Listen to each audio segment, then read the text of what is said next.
Greetings everyone. We recorded a video titled ZEP Holders Zim Government Abandons You. Please refer to that video so that you'll understand what we are talking about in this video.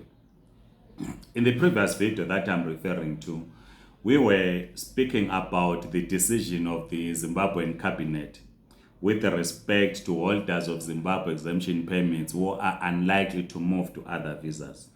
As you know that returning residents in the main are given duty-free for their properties, vehicles and other personal belongings. So in this case, the Zimbabwean cabinet announced through the Minister of Information and Publicity that those ZEP holders that will be returning in Zimbabwe, they will not pay duty for their vehicle. That is one vehicle. So if you own a motor vehicle, you will not pay for only one vehicle. You'll be given duty free, or you take it to Zimbabwe duty free, and the other personal belongings. After we posted this video that I'm referring to, comrades are now asking whether it is proper or it is correct for them, say this December as well, getting closer to the festive season, to declare that they are returning residents, get their vehicles in Zimbabwe duty free, and then come again next year to try and apply for other visas. It does not work in that way. What we know is that when you declare yourself as a returning resident, it is expected that you will remain in Zimbabwe because you have benefited from what one would call this duty-free scheme. So you can't leave your vehicle in December, then come back in January and claim to have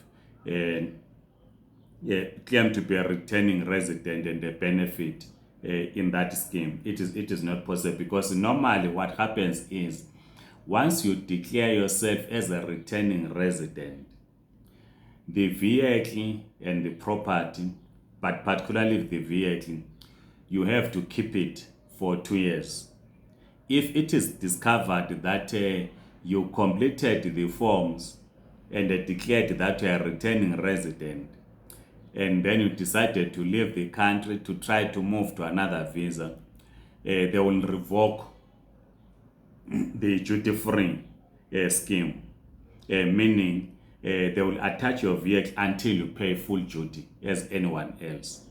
So there's no way that you can take your vehicle to Zimbabwe in December or even in June next year and claim that you are a returning resident, and then after 3 weeks or so, you then leave the country either for the UK or any other place.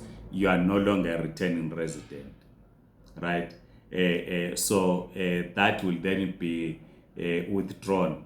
The duty-free scheme is going to be withdrawn, and you'll be asked to pay for duty for your vehicle. If you will not pay, the state will simply confiscate your goods or your vehicle. So we needed to make this very clear, that you only declare that you are a returning resident only if you know that you are going to stay in Zimbabwe. You are no longer moving to any other country, maybe possible for 24 months or so, because we are told that that condition expires after 2 years. So you need firstly to check correct the conditions in those forms before you put your signature and declare that you are a returning resident for the purposes of not paying duty.